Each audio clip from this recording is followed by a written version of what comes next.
Hey, this is John with Gridin Mobile Solar, and today I'm going to tell you a story about the time when I had to get creative about turning my camper around.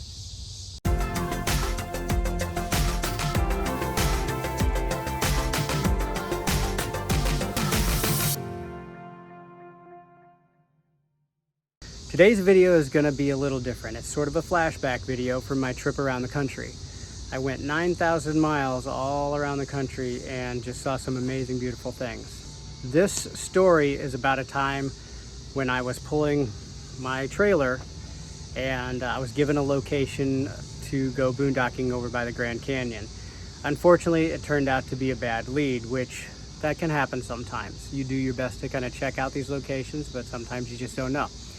Well, the problem was, once I got there, it was a dead end and I couldn't turn around with that trailer. So what I ended up having to do was back the trailer up, basically backing this trailer up over a creek, and I had to disconnect and drive around it and hook back up. So I wanted to put this out here so that everybody can see how to handle a situation where you can't turn that trailer around. And this is not always going to work for every single situation, but this is the best way to handle this type of a situation.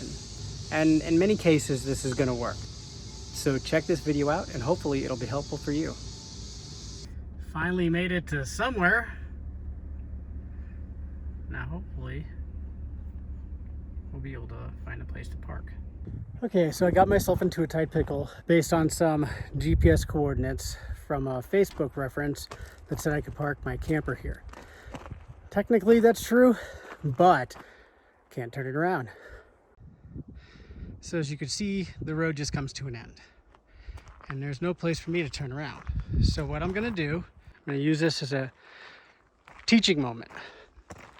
So I have some room here. First thing I had to do was take the weight distribution hitch loose, so it's just on the ball itself.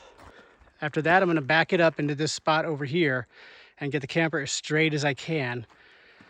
But then I'll chalk it, unhook, then I'll drive around it. Then I'll back up, hook it back up, and I'll be on my way. Stay there, sit. So as you can see, I've got it turned pretty tight here. And you want to make sure that you're not going to jackknife, so be very aware of that when you're doing this. So I got myself backed up. There's still a little bit more room, but I don't think I'll need any more. Now I'll just have my partner here finish backing up the car. What? Okay. Once you have it backed up and in place, make sure you chalk the tires because you don't want to go anywhere. So now I've turned the Suburban in the other direction and I've hooked it back up. Still got a little bit more to do here, but after that I'll go ahead and straighten this thing out and put the weight distribution hitches back on. Okay, so we're all turned around. Camp is set up. We're gonna just stay here for the night, get some dinner, and be off first thing in the morning. Very minimal setup. There's the other campers over there. Really, this is all there is to this. It's basically a dead-end street. This front yard definitely doesn't compare to the Valley of the Gods. This is the Creek of the Peons right here. But it is a beautiful national forest. Casey, stop eating the foliage. No grass.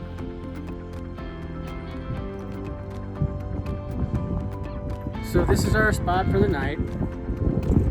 Since it didn't really pan out, we ended up in the middle of nowhere in a national forest somewhere. It's still pretty, but it wasn't what I was hoping for. It was supposed to be a spot by the Grand Canyon. And from the map, if we were to do a hike, we might be able to find that, but I don't think that it's too long of a hike.